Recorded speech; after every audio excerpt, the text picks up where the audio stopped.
Hi, this is Dr. Neil Shaw, and you're listening to Masters of Beauty.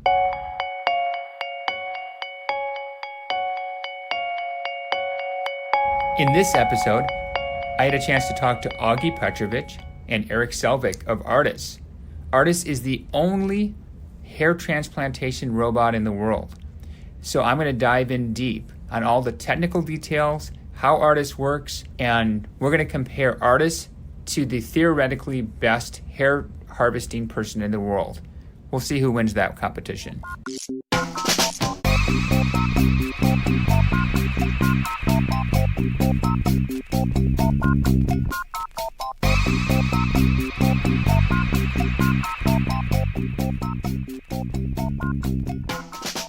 We have Oggie Petrovich, and he's been with Restoration Robotics for over 10 years. And he's seen ARTAS evolve from harvesting 40 grafts in one case to now doing over 4,000 in one case. His current role is the Director of Research and Development. Is that right? Yes, you got it. And you've worked all over the place, including Motorola, Intel, IBM, and all these products. So your background is in technology and robotics and all that cool futuristic stuff that all of us guys dream and drool about. Yeah, thanks. Thank you.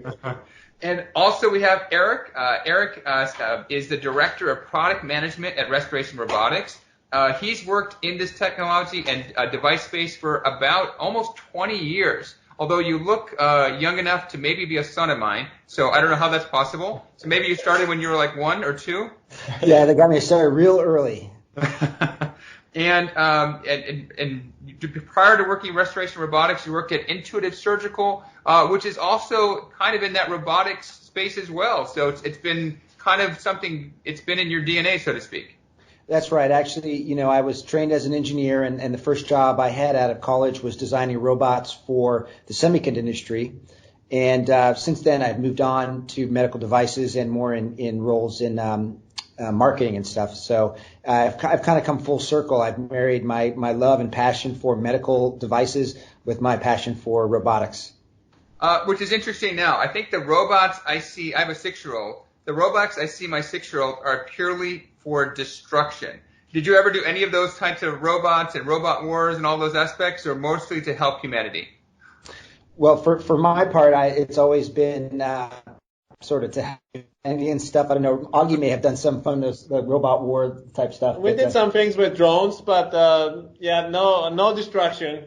No destruction. No, nobody got hurt. So save that for my 6-year-old and his robot wars.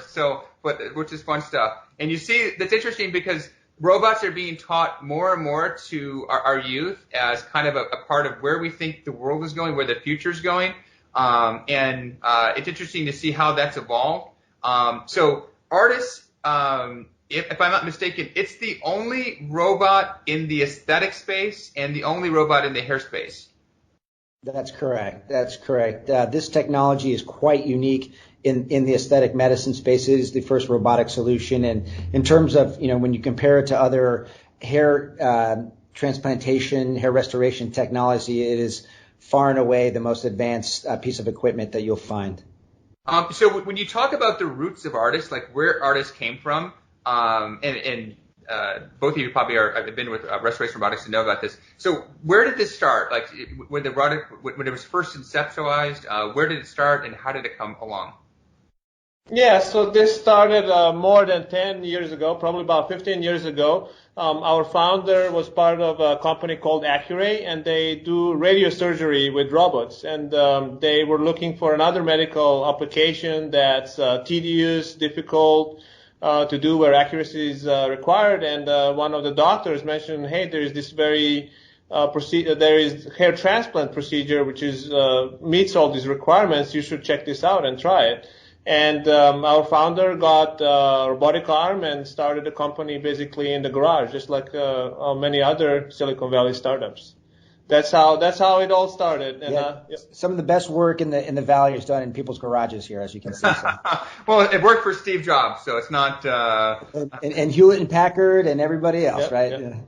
Yeah. Okay, and so with the early robot, obviously there's different kind of challenges with that. In the beginning stages, the robot first came out, I think it was in the market, was it 2011. 2011. So the first robot comes on the market. What was it like when it first came on the market, and what were some of the initial things you said, okay, we've got to change this a little bit. Here's some of our challenges. Yes. So when we initially released the product, it was able to do hair transplant. It was able to harvest hair, and it was able to assist the surgeons to do that. And it was the number one thing that we got from the doctors is that it's very difficult to use. So you can do a big case, you can do your 2,000, 3,000 graft case, but it took a lot of effort on part of the surgeon. They didn't have to actually make the incisions and do individual harvest by hand, but they had to tweak the robot angles. They had to tweak needle depths, and it was quite a bit of work, different work, but it's still quite a bit of work. So that's when we decided to invest more time on machine learning, AI, to help doctors with those problems. So the machine now is way more automated than it used to be in 2011. And I think that's interesting. Was the initial robot, did it have the same dull and sharp punches, or was it a different harvesting mechanism? I know they were larger punches in the beginning. I think they were like, what were the size of the punches, and how did that? We started with the 18 gauge. It's about a bit larger than 1 millimeter punch. It's the same concept, needle in a needle, needle in a punch. And that particular technique has not changed that much. We did improve the punch over time. However, the whole clinical workflow and the software around it and the mechanism, the robotic arm has been improved tremendously over time. And is it the same arm in the 2011 robot? It's the same base robot, or has that changed in current iterations of it, or is there a different robot, underlying robot? Oh, no, we have moved to a much more modern robot last year, so which has 7 degrees of freedom. It has built-in force sensor. It's designed for medical applications. Our original robot was actually an arm that is also used for automation in factories, for example, and we had to do a lot of modifications to fit it in surgeon's room. The current robot is designed for medical applications. Okay. And I think there's so many things to talk about, like, design-wise and technique-wise about the robot and harvesting. The thing I like about it is the fact that you have a cutting burr and a dull burr, and that really helps with the harvesting and preserving the hair follicle. I'm guessing you modeled that off of maybe it was like a Harris punch. Is that right? The original one. There's a Dr. Harris in Colorado. He has a similar type of harvesting system, because the sharp, you need to have something sharp when it's going through there, and you need to have something dull. The doctors who do only sharp, and there are some devices on the market that do only sharp, they tend to transect the hairs, and the doctors who only do dull tend to scoop up all the hairs around them. So have you guys noticed anything as you've tweaked the device? Any comments on that? Yeah, we worked with Dr. Harris for many, many years. So he was our principal investigator when we were developing the harvesting system, and he gave us a lot of good inputs. The sharper needle that we use only goes about a couple of millimeters in the skin, so that way we minimize the chance for transection. And then the dowel punch goes around the needle and cores out the follicle. So just as you mentioned, that keeps the transection rates down. And I think I'm going to segue that to some of the suction-based punches. And I'm not going to talk. There's so many differences, but that's the first question that sometimes people think. Okay, I'm not going to name a brand, but we know there's a couple suction-based punches out there. And one of the fundamental problems, I have a lot of problems with the way the basic science works on this and how that aspect of it works. But one of my biggest problems is as simple as the punch, how it works, because it's only sharp. And if you do only sharp, you're going to have so many more transections. It's just a fact. And so I think that's one of my biggest issues with the suction-based devices. I have a whole list of issues that I have with them that maybe I can talk more freely about than you guys can. But that's one of those things that it's an underestimated part about the ARTAS is how well designed that punch is, the sharper the dough, and how safe that is, and how it really lowers your that transection rate. I'm going to define transection rate for our listeners because not everyone knows what a transection is. So essentially, when we're harvesting hair, hair is kind of like it has a root to it and a bulb. And if you damage the bulb or damage the root, the hair is basically useless. You're taking out nothing. And basically what we're talking about is you have to be precise enough to take off. We'll have an illustration showing this. You have to be precise enough to take the hair out without damaging that bulb. Because if you do, you're basically doing nothing. You're damaging the patient's hair. You're losing hair. So this is the problem, is because when you're trying to harvest hair by hand, which is called FUE, or follicular unit extraction, most of the time, I say most of the time, I'm not exaggerating, most of the time I think people are transecting the hair, and they're not taking the hair out properly. So that's that aspect with suction-based versus with that aspect. So that's the cutting part. The other aspect is the suction itself. I think it dries out the hair. I know lots of people off the record who don't use the suction part with it. It can desiccate the hair and have issues with it. Was ARTAS ever conceptualizing suction, or was that sort of ruled out right away or during that process? Conceptualized it, right? Yeah. Yeah. So we do use suction. So let's talk a little bit. I want to mention about ARTAS IX and INX punch. So we did go through dozens, probably even maybe up to 100 revisions of punch, and finding the best possible punch that works on all kinds of skin types. It's quite a bit of science and actually art to find a good punch. It takes, material matters, the machining process matters, a lot of the angles of at the very tip matters. It matters how it's been stored. There's a lot of variables that go into making a good punch. So we pay that's a very important part of our system. And then we do use suction, yes. So we use the suction to elevate the graph a bit before technician picks it up. I want to mention that our system has vision, so you can see on the camera those graphs that are being elevated by the needle and the punch, and then you have direct feedback how good that follicle looks like without using loops or anything like that, because we have high magnification system. So we elevate the graph so you can see what the quality is, and you can also easily pick it up. So with the suction, but I think it's a different level of suction, if I'm not mistaken, because when you're using the suction on the ARTAS, it's merely to elevate it. Because it's a gentle suction, yes. Exactly. Versus when you suck it up in a tube, I mean, you can do that in ARTAS if you're overzealous with your cutting aspect of it.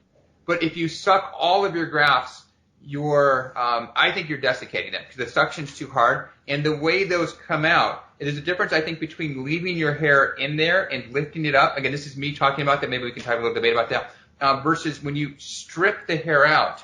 I've seen the grafts on the suction-based devices, and they seem when they come out, they're kind of really, they call them skinny grafts. They're super skinny. I mean, they're like, oh my God, how are we going to put this graft in? Because it's so skinny. Versus you can design a graft on ARTAS depending whether you're using a 19 versus an 18, and you can create a chubby graft. You can trim it down. We tend to trim it down and look into the scope. So I think that's nice to have that flexibility versus that stripped down graft that tends to get suctioned out with a pure cutting suction apparatus.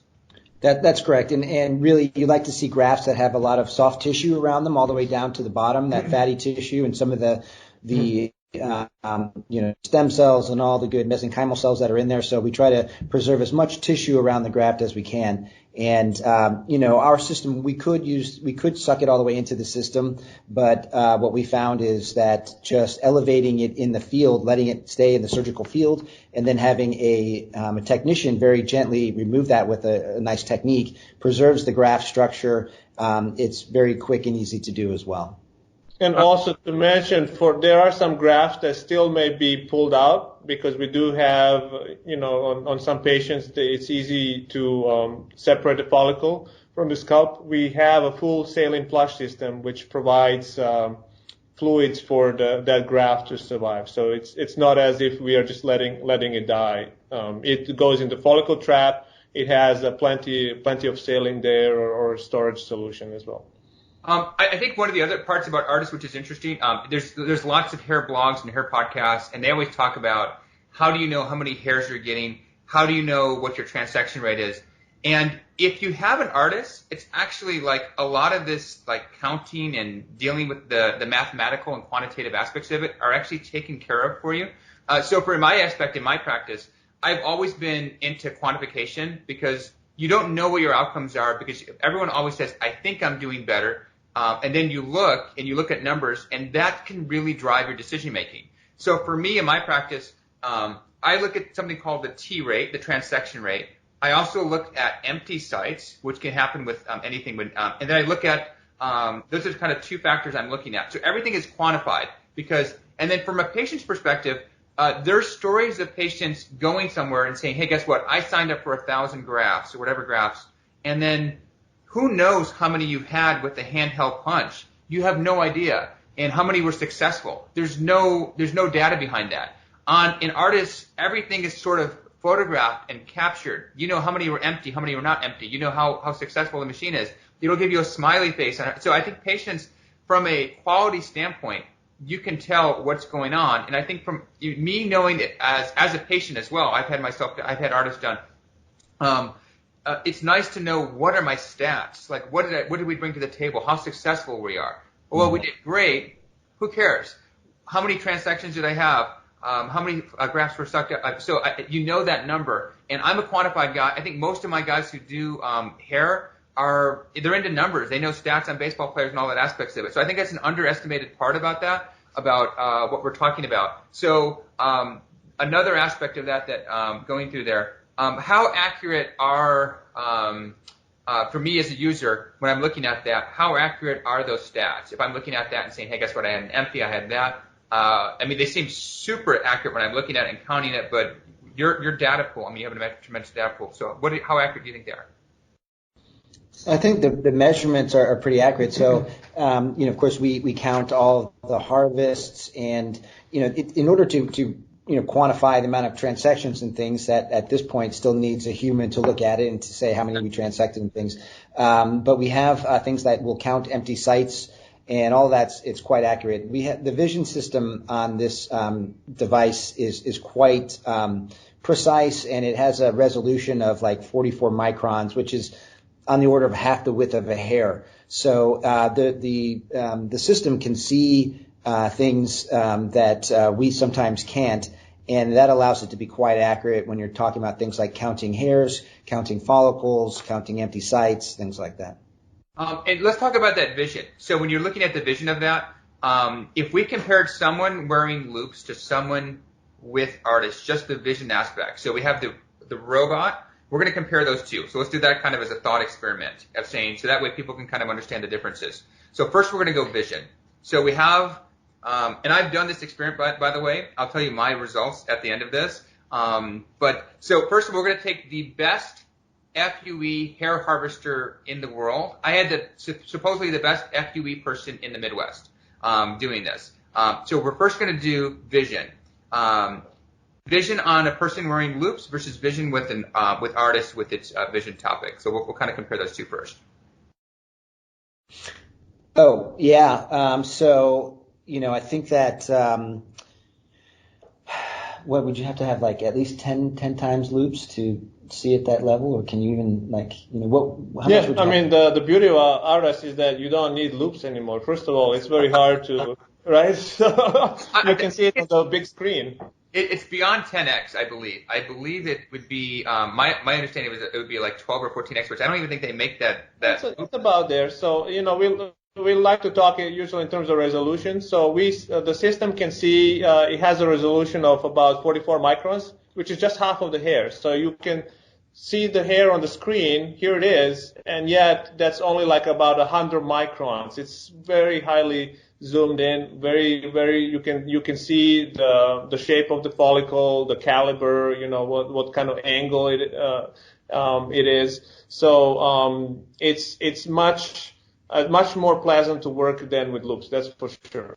Yeah, and I think it captures it better than you can see with loops, because there's something about it where you don't see that quite the same with loops. And I think the number I've equated is anywhere from, it's probably around a 12x loop, which I don't think exists.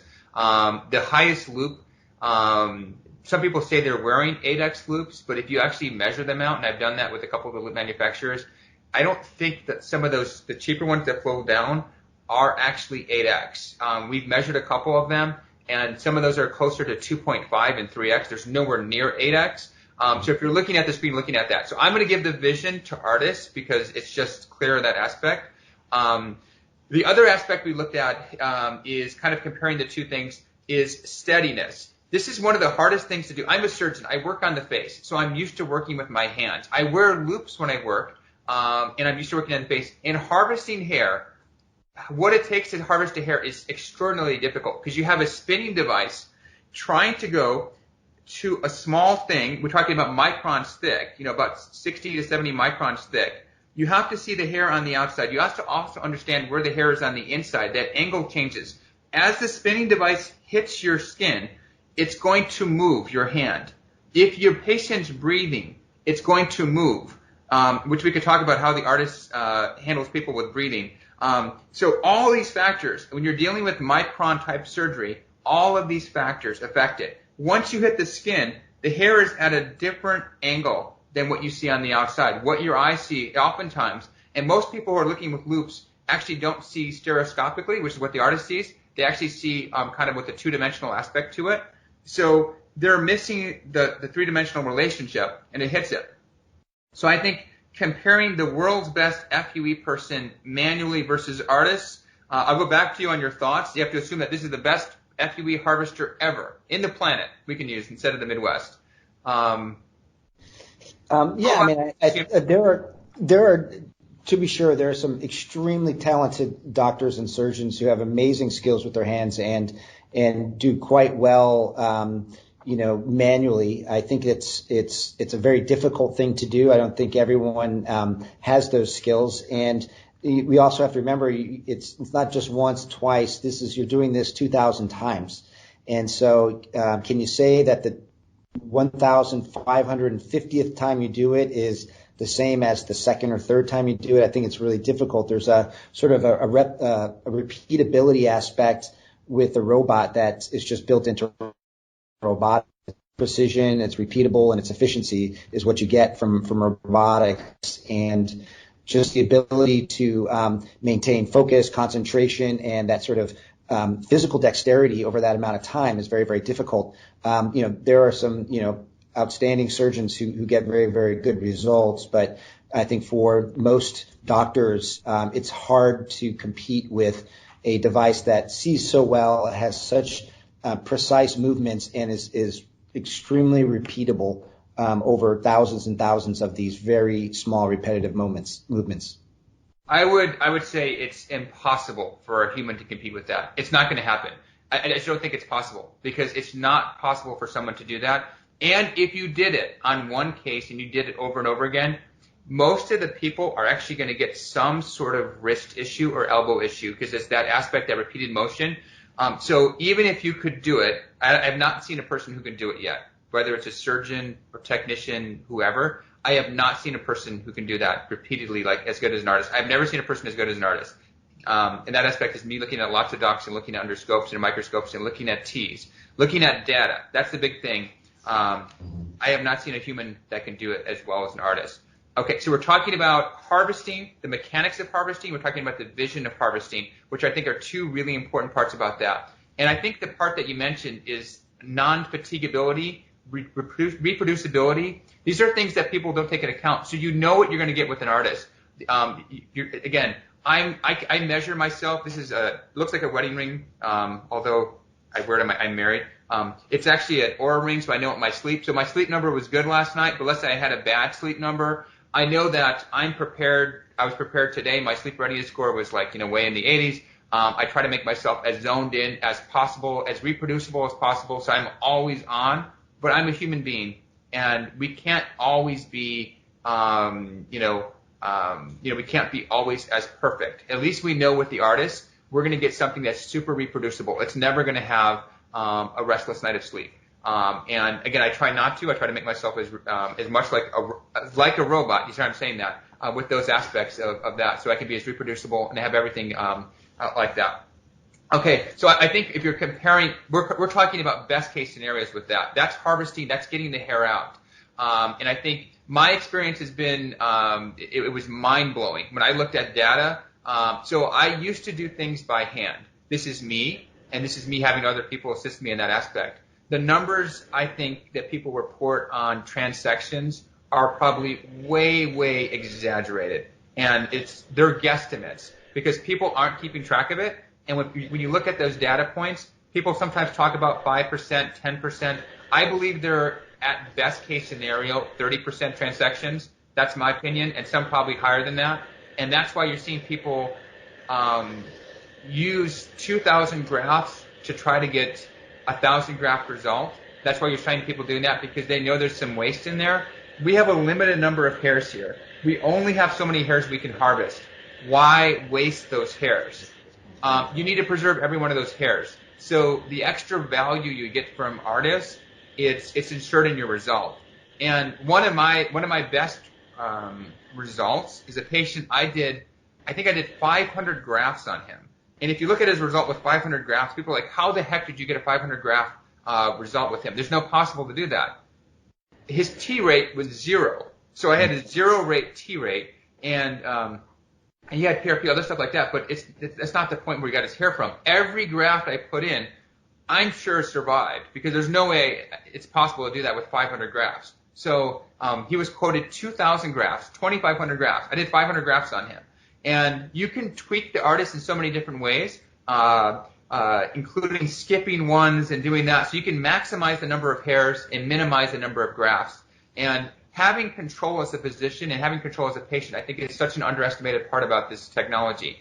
Again, that's my point. So my stats on myself, by the way, I could have had my hair done probably 15 years ago. My first option was strip, and I never would put a scar on my head. So it's one thing I just don't believe in that. So I just don't even offer that as an option in my practice. I would never do it to myself. The issue with that is some nerve numbness, some issues with that aspect. Even in females, ARTAS is not approved. It's not FDA approved for females. I do ARTAS on them off-label. Even for eyebrow patients, I use ARTAS. Again, it's not FDA approved for that. I use it as an off-label indication of that. Even in African-American patients, I use ARTAS for that. It's off-label. This is stuff that you guys can't talk about, but I can talk about. I use it off-label. I use it for every application of hair because I'm a believer in the aspect of the technology and how it works for that. I don't believe in a scar in the back. So that's number one. My second option was FUE manually. And again, knowing some pretty good surgeons across the country, that was not an option for me because of T rate and transection rate. I want to get the least amount of hairs out. So I had 1,000 hairs placed in my head. Everyone always wants to know, like, how many hairs are transected. It's the stat. I can see that people love stats. I had one hair that was transected, which was like, I mean, there's no one in the world who can do that. It's like, it's not even close to that aspect of it. And it's one thing to see it on other patients, but when you experience it yourself, you're like, I mean, this is the game changer technology in hair. 2011 was not the game changer technology. It was the beginning. It was the sapling. It was the child that needed to be nurtured. And thankfully it was nurtured to where it is right now, which is this prodigious giant. So awesome. Thanks. Okay, so a couple of things on ARTAS. We talked about some of the technical aspects for it. Let's talk about some stats on this because you guys know some stats that I don't know.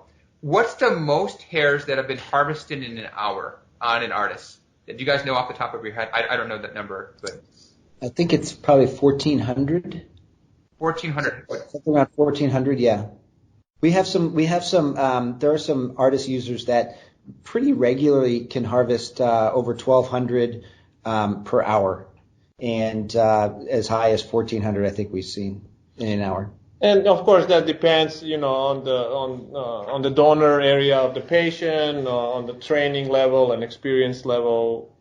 Yeah, and a lot of it is also, some doctors are very, have a very tight surgical workflow, and other doctors not maybe as tight. Some doctors are very, everything is sort of scripted and choreographed within the procedure. So everyone kind of needs to know what they have to do at what time, and they're much more efficient that way. So these are some doctors that have really mastered the surgical workflow, and they can, come up with these surgical rates. Other doctors aren't as picky about that, and so maybe they don't go quite as fast. Yeah, I think the fastest I've been was like 1,100, and again, a lot of it varies. I think my experience on that is going to be patient selection. And some patients have, it's just like with anything with surgery. And for me, it's not a race. You want to get the best outcomes from that. Right. But I also want to minimize the time that someone's in the chair, because I think out of graft time is something I emphasize to patients, and I'm just going to kind of clarify what that is to our listeners. So out of graft time is the amount of time your graft is out of your head. And so we always try to minimize how long that hair is out of your head so we can put the hair right kind of back in. And I think I view hair, when you take out a follicular unit out, as an organ. And so kind of like when people do heart transplants and they do kidney transplants, you really have to nourish that hair. And everyone has their own proprietary thing that they nourish the hair with to prevent it from going into shock. And I think that, for me, it's really important to get the hair back in, because just like we wouldn't want to put a heart in 2 weeks later, we probably don't want to do that to hair. Kind of going with that, how many ARTAS procedures do you know that have been performed to date, kind of worldwide? Do you know that number off the top of your head? Yeah, we were estimating at over 30,000 to date. 30,000. That's a lot of hair. That's a lot. Yeah. That's millions of follicles, yep. Now, is this true? I've noticed, I've had it, I loved it from the get-go, but I've noticed even in the last year, it seems like it's just even smarter than it was like a year ago. Not like a lot, but just a little bit more consistent, I did my hair like almost a year ago, again, I've loved it at the get-go, but I've noticed that it's been less variability from patient to patient, and it's just smarter than it was even a year ago. Is that possible? Yeah. Yeah, definitely. Oggie can speak to this, but I'll just, maybe it doesn't. They work incredibly hard all the time in trying to improve the system. So, what he's talking about, how we started with doing, 40 hairs in a case and now 4,000. The same thing is true. He was talking about, they developed the automation to make it faster, and that's a continuous improvement cycle that we do. We're always looking at ways to make it, to get better outcomes for the patients, to make it faster, easier for the doctors, more accurate. And so it's an ongoing, this is an ongoing, activity for us. And I think one of the things with ARTAS too is that it's not just in anyone's hands. Like, I can't just go to someone and say, I'm going to buy an ARTAS. You have to buy it from Restoration Robotics and enjoy that aspect of it, because you have to get trained with it, because this is a piece of technology that's not like me buying a laser and say, hey, we're going to have a one-day seminar on it. I think one of the coolest things about it, and this is me from being an ARTAS user and lover of the product, is that there's a lot of dedication on the side of Restoration Robotics where your company trains people. You physically send people over and say, hey, we want you to be comfortable with this robot, and you have to reach a certain level of competence just to use this device, because if you can't, we don't want you using this device. You have to be and it provides a sort of consistency throughout the brand and the product. And I think that speaks volumes to it, because if there's a problem, and this is what I tell my staff, it's not probably the robot, it's probably us. And it sounds strange, but it's kind of one of those things. Like I always say, if something didn't get sent, I don't think the computer made the mistake. We probably made the mistake. What did we need to do better? And I think the same thing with ARTAS. I think we have to think like a computer. Like, what are we doing to make this so it's consistent from patient to patient? So the experience. So from someone with blonde hair, so from Eric and Oggie's hair, if you look at their hair, you say, how can we make your hair? Both of you guys have fantastic hair, by the way. I'm not telling you should be on the under the artist thing yet, but you both have awesome hair. But making sure that your hair results, your case, if you have two patients similar hair, you're going to get the exact same experience. And so we've tried really hard to make sure that that's the issue, because I don't think it's the artist, it's us doing that aspect, which I found to be true too. Mm-hmm. Yeah, no, I think that consistency is a really important thing, and I sometimes think of artists as like a surgical fellow that is always there. It always shows up. It's the best fellow you could ever have because it's always happy to be working. It never gets tired. It does exactly what the attending physician says, and it's always accurate, always precise, every single time. Kind of a trend I'm seeing in hair right now too is I'm seeing people getting FUE elsewhere. Sometimes they're going overseas. They're going people handheld FUE, and then what's happening to the back of their head is you see an obvious. I'm not my hair. I have an artist, so you can't see anything, so I can show that in the back. But what you see is this.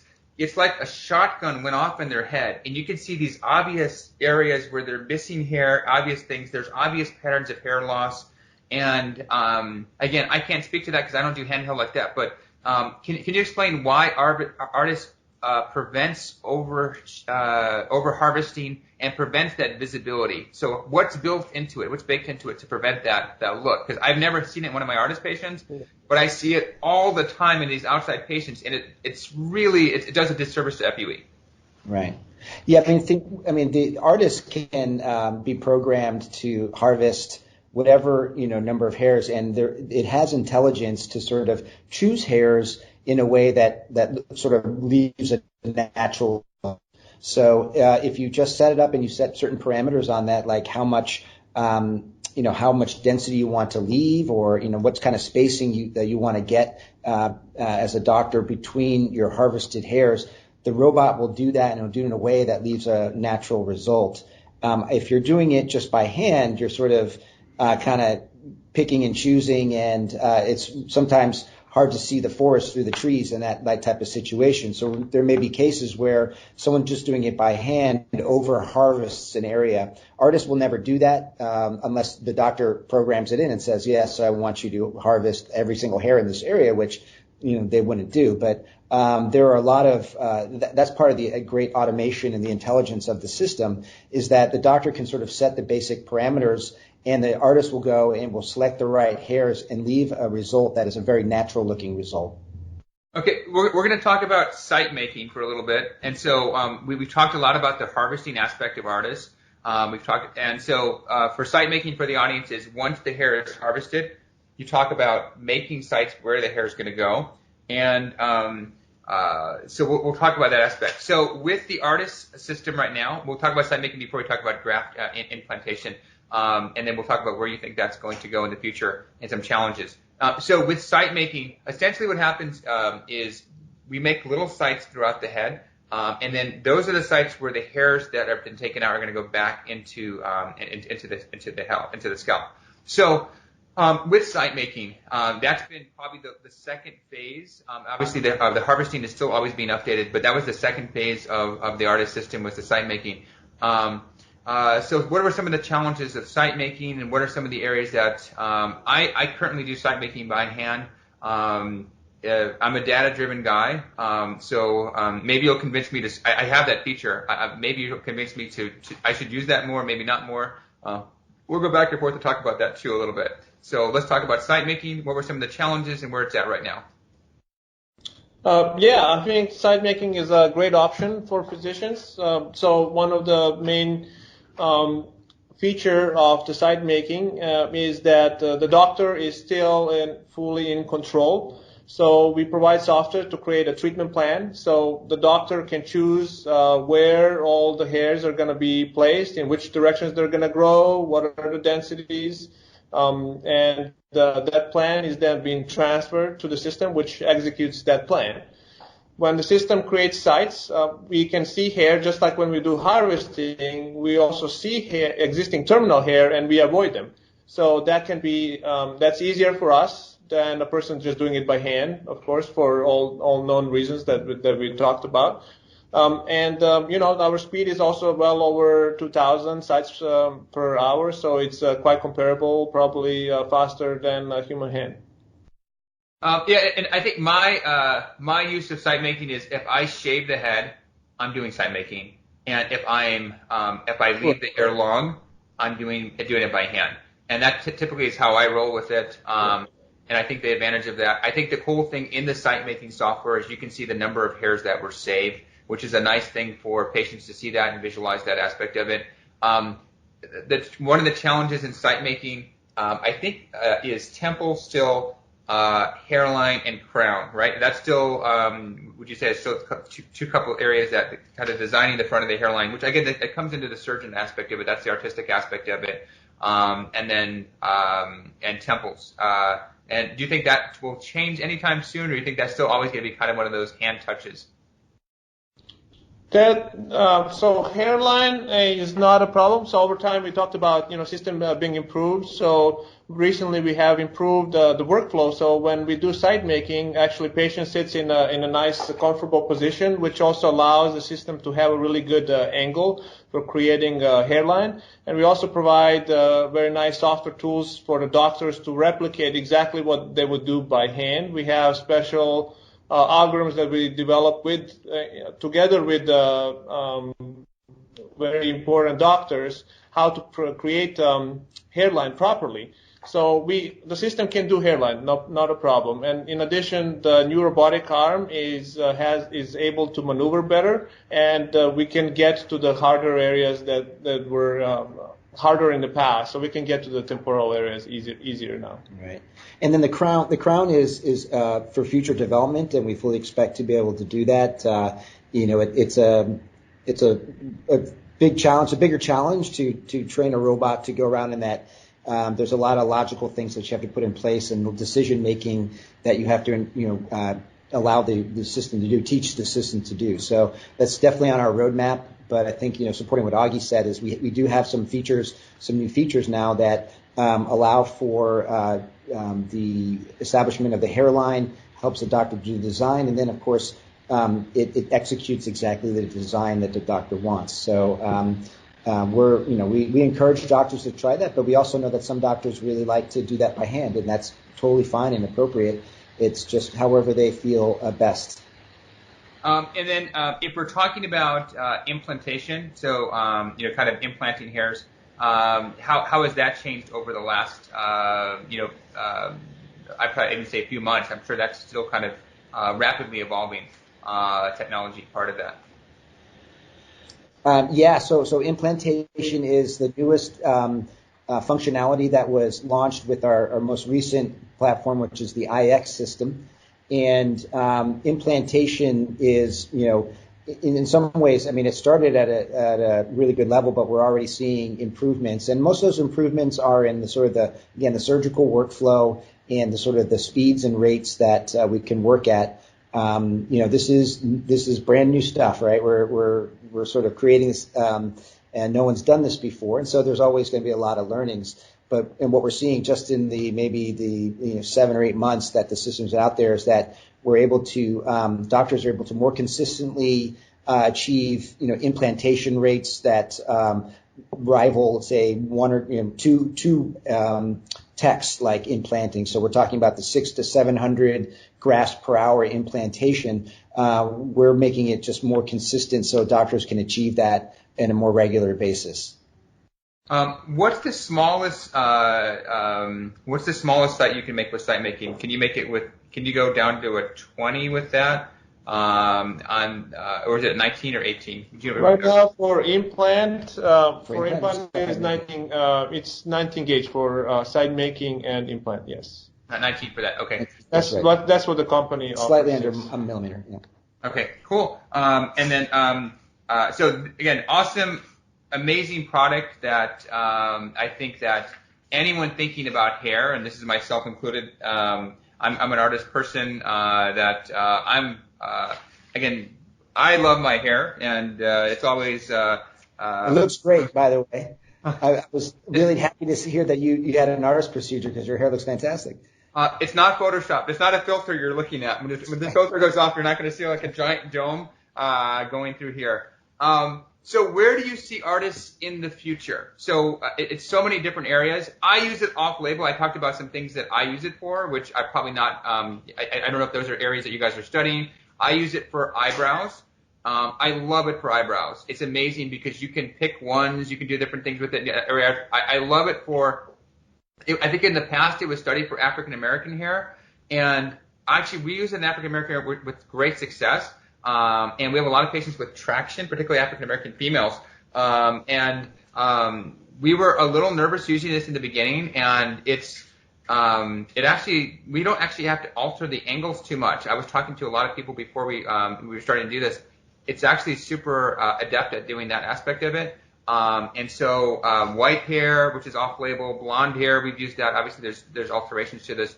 Where do you see this product in the future and future directions of where this is going? Yeah, I mean, I'll give my opinion and Oggie Sure. can give his. I mean, I know that we're going to continue to press the boundaries of the functionality and the technical aspects. I mean, for me, I see the cases becoming faster and more efficient. We'd like to get size down so a doctor can consider doing 2 cases in one day on a system. I mean, typically a hair restoration case is a full day. We think that we can get it to a point where we can get it fast enough and efficient enough so a doctor can do 2 a day, and that just really helps get with their throughput. And if they're having technicians there, it sort of makes it more worth the while of having that technician there. I think we talked about some of the expansion to be able to do the crown. So I guess providing it just a complete solution for be able to do hair everywhere. I think, speaking to the off-label and things, of course, our indication is for straight dark hair on males. That's a product of the study that we did. So we had to do a clinical study to get our clearance for hair transplantation, and on that study we used males with dark hair. If to expand that indication, we would need to go back and redo that study for every other single type, and that's something we'll consider. But that's a very difficult study to do because you're literally counting hairs, and you have to wait a year after you do the patients, and you have to follow them quite a long time. So there are some issues around that, but the same tools, the system is the system, and the doctor is licensed to use that in the way that he or she thinks is best. But we have definite indications that we stick to when we talk about it. Yeah. Yeah, and I totally agree with Eric. I think as a company, we are quite focused right now on delivering harvesting and implantation completely done in a much more reasonable time than right now. I mean, it's pretty difficult both for the patient and for the doctor to do a hair transplant whole day long. Yeah. So we are committed to lessen that pain, and that's beneficial for the patient. It's good for the doctors as well, and we are on a good path to deliver that. I don't like the word hair transplant. And that sounds strange because I actually think it's an antiquated term, and it's used from people using strips. And I actually think the way people think of hair transplants, I think is kind of different, because people used to think of this, hey, guess what? I'm going to do a strip, and you need a minimum number of hairs. You need 1,000 hairs or 2,000 hairs. And I think a lot of people, especially the older surgeons, think in those terms. And I don't like that word hair transplant. I've had it done. I don't like saying I've had a hair transplant. So I actually say hair redesign. And I have a lot of patients who come in and say, hey, guess what? This bothers me. I have a little issue with my temples. I have a little issue with this aspect. And if you want to throw 500 hairs, it's not a big deal to harvest 500 hairs and put 500 hairs in someone to do. And so you're redesigning your hair, and that's the aspect of it. So I think of this almost as this fluid plastic. Again, this is me being a facial plastic and hair surgeon, that aspect. So I'm not a big fan of the word hair transplant. I like hair redesign because I just don't think it's helpful. And again, along those thoughts, when people do a hair transplant, they're limited because they have a scar in the back of their head. And a lot of my patients, they want to wear their hair really short, and it's kind of underestimated that you can't do that anymore. It's never emphasized to them. And they cut their hair down to a 2-guard and like, oh my God, what's this white line there? How do I get rid of it? And so you want to have more hair flexibility, not less flexibility. You want to be able to do more things with your hair. Part of the reason I did it was because I wanted to do some crazy haircuts, but my hair actually, I didn't do anything crazy. My hair's not purple and a mohawk. But you want to be able to do whatever you want to do with your hair, you can do that. And I think that's the whole point of this. So fascinating stuff with that aspect. Yeah. I think another interesting thing is how ARTAS is dedicated to their users. and you guys had a user meeting, typically every year, where all the people with artists come together. So it's not just, the AI part where people are, the computers, you're getting the data. It's actually people talking about things, and you can see that. I think Eric, you were at the meeting in Las Vegas.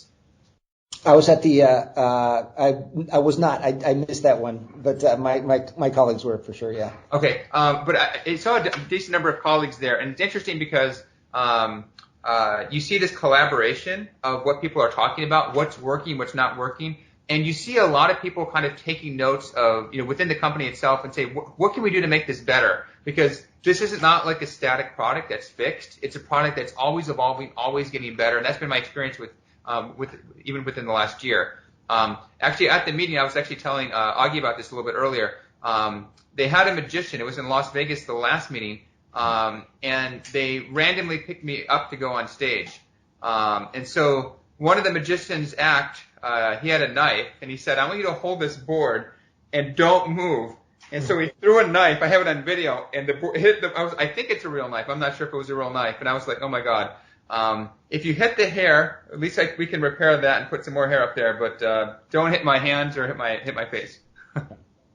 Yeah, no, I mean, I think your points there are appreciate them, and we are always looking at making it better. And I think the other thing you touched on before was sort of the training, the educational aspects. Like this is a different procedure than just say a laser procedure where you buy the box and then you send a technician in. You are basically you're taking tissue from one place of a body, moving it to another. It's a surgical procedure. So it's very important for us that we provide all the support that we can to our customers. That's in training, and then users meeting are a great way to share best practices and for us to be able to communicate those and then have the users talk amongst themselves and compare. It's like, how do you get these, how do you do your procedure? How do you become more efficient? Things like that. So we're super dedicated to the support aspect. And we want, our success is tied to our customer success. And we're just always striving to make it better, faster, easier for a doctor to give a patient the outcome that he or she wants. And I'll try to wrap this up a little bit, but a question I always get asked is, why aren't more hair surgeons using ARTAS? Because I saw the latest version. It was like, it wasn't even close. I mean, we talked about some of the kind of physical advantages. We talked about some of the stereoscopic advantages. We talked about kind of so many things built into it. It's almost like a chess match. You can see the artist is not only harvesting the hair it's working on, it already knows where it's going next, and it already knows where it's going next. So it's always a step ahead. So my question is, as a patient, and as a doctor, I know what's best. Why do some docs still not get it? Like, what are some of the obstacles? I'm not sure you guys are on that end, you're more on the development end, but what? Yeah, I mean, I think I could probably speak to that a little bit. I think that, like in general, doctors are fairly conservative and resistant to change, and for good reason, right? I mean, they're science-based, and they want to make sure that when they get a technique that they believe works in their hands, of course, that's the technique that they're going to use, and it's sometimes difficult to change those ways. And I can speak also from experience of coming from a company like Intuitive Surgical, where you're training surgeons who have been doing a surgery a certain way to now use a robot. There is a learning curve, and someone becomes very, very good at doing a procedure in a certain way, and then you say, hey, look, I've got a different way to do it. They kind of have to go back and learn, and many doctors maybe aren't as open to doing that. They feel like what they do is good for their patients. So I think there's, from our standpoint, I mean, we have a long way to go in terms of educating the community. What we try to do this through the different societies and things like that. And I think that really as we now have a device that provides a more complete solution where it can do part of the implantation as well as the harvesting and the site making, that doctors will start to see some of the benefits there. I think, one of the things that we've talked about is some of the physical issues that doctors who do And, I think they'll see that in terms of preserving their career and their body and just the pain that they might feel, that using a robotic assisted solution is really quite a good thing, that it actually can prolong their career and their practice. They don't go home aching and having pains over their bodies because they're crouched over in certain ways trying to manipulate something thousands and thousands of times. So I think that, we have a very dedicated base of users that many came up as hair surgeons. We also see now that there are other types of, say, dermatological surgeons or other doctors who are adding the hair hair remodeling as hair redesign as a something that they offer. And so as we sort of get the word out and we have sort of add these features, I think the tipping point is coming where they're going to say, okay, I see what it takes me to do it this way. I can go over here and do it the other way. And they're going to start to choose a robotic assisted. And I think that's in general the trend in our world, that we're seeing the benefits that robotics can bring to many, many little tasks. And this is just a perfect one for a robotic application. And in the hair world, it's interesting that even microscopes, believe it or not, is something like when people are looking at hair follicles, which is clearly the standard, people were resistant to that in the 90s. And then so it's like you see this resistance, and even with open gallbladders versus laparoscopic, people were resistant to that. And I think one of the things you say is when people know a certain way of doing something, they feel like that's the best way. And they have to be, like you mentioned, it's open-mindedness to things that are different than they're used to. And I think that's one factor is maybe closed-mindedness, open-mindedness of that aspect. I always try to embrace technology, and I think that if you deliver better outcomes for your patient and have your patient, and the more educated patients right now are seeking this, and I think they're demanding this technology. I don't have people, again, I'm a different practice because I only do artists. But I don't have people saying, would you please do a strip on me? I mean, it's just like not something we would even offer them. But I don't have that aspect. And or would you please not use this high-tech piece of equipment and just use your hand to take it out? I don't have anyone telling me to do that. So I think that's you see where the trend is. And if you see where the future of medicine is going, it's not going to be going back to handheld stuff. It's going to be going more towards automated improvements that we can do that, and combining the best of artistic design with robotic design altogether. No, you're absolutely right, and I think your point about your consumers these days, they're very educated, and they have a lot of information at their fingertips, and they will go and do the research. I mean, back in the day, you go to the doctor, and the doctor said, well, here are your two options, and now the patient will come in and say, I know all of the options. I've done the research. There's 5. Tell me about these 2, or here are the ones I'm interested in. And I think, as we start to get, like you said, patients are seeking this type of technology, you're going to get more doctors who say, okay, I better take a look at what's going on here, because I'm getting more and more people coming in and saying, I've done the research. I know about what strip is. I know about manual FUE. I know about suction devices, and I also know about ARTAS. And I want you to tell me what's the best for me. So doctors really kind of need to get on the ball with some of this new technology, or else they're going to miss, I think, a big part of the patient population, particularly, the younger generations now, the ones who are sort of coming of age and, certainly need, maybe looking for hair remodeling. Hair redesign. Hair redesign. I keep misquoting. I'm sorry. Hair redesign. And they're looking for hair redesign, and they want technology. They embrace technology, and they see the benefits of that. And so, some doctors that aren't really up on that, they're going to miss this whole class or generation of patients looking for these types of solutions. Awesome. Well, thank you so much for educating me and educating our audience on ARTAS, and thanks for doing all you do for all of our patients, including myself. Thanks so much, guys. Well, it's a pleasure. Thank you so much, Dr. Shaw. Always a pleasure. All right, thanks.